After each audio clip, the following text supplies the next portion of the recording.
I can stand. I know that I can stand. No matter what comes my way. No matter what may come my way. Jesus, my life. My life is in your hands. Let's sing it. Shalom and welcome to today's Nugget of Hope. Today I want to talk to us on don't replace him, replace them. Now, from the beginning, God has always been against idols or worship of idols. And God will always be against idols, even in our modern day time. God confronts idols. In the book of 1 Samuel chapter number 5, the Philistines had captured the Ark of the Covenant, which signified the presence of God. When they captured the Ark of the Covenant, they took the Ark of the Covenant into the temple or the place where their god, their idol called Dagon, was stationed. Now, when they went to sleep and they woke up the following morning, Dagon had fallen before the ark, before the presence of God. So they straightened up Dagon and put it up upright. The following day, Dagon was down again, but this time his head was broken and his limbs were broken.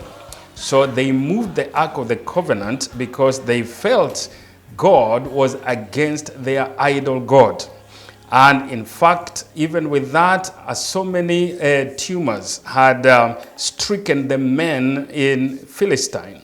So they moved the Ark of the Covenant again to a place called Gath. When they took the Ark of the Covenant to Gath, there was also another breakdown of disease on men.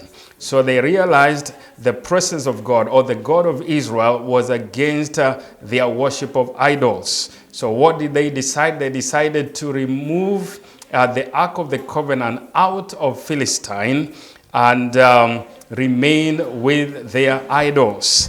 Now, in our day, we also have modern day idols. Modern day idols include fame.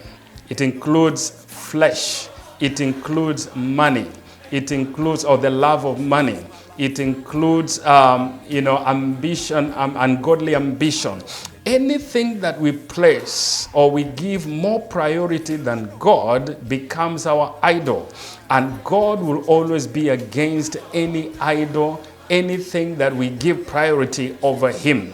Now, I want to give you an advice. When you realize that God is fighting anything in your life, as a result of you lifting up that thing, whether it is the love of money, whether it is a love for success, whether it is ambition, whether it is beauty, whatever it is, don't remove God like the Philistines did. Remove the idols because you need God. We cannot do without God.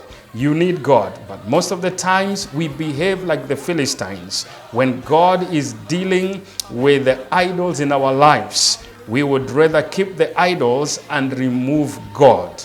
But I've come to encourage you today, when you realize that God is fighting certain things in your life, as a result of you lifting up those things, giving them priority more than God, you've made them an idol, and God will always confront those idols in our lives. Don't be tempted to remove God and remain with your idols. I'd rather you do away with that selfish ambition. Do away with that love for money. Do away with that love for success that have obsessed you, and remain with God. Because when you remain with God, all these other things can come back to you. You can still succeed. You can still be blessed financially, but it will be the blessing that God himself has brought your way, not the ones that God will confront. So in your life, when God is confronting any idol in you, don't replace God, replace the idols. Now, thank you so much for watching. These are Nuggets of Hope with Bishop T.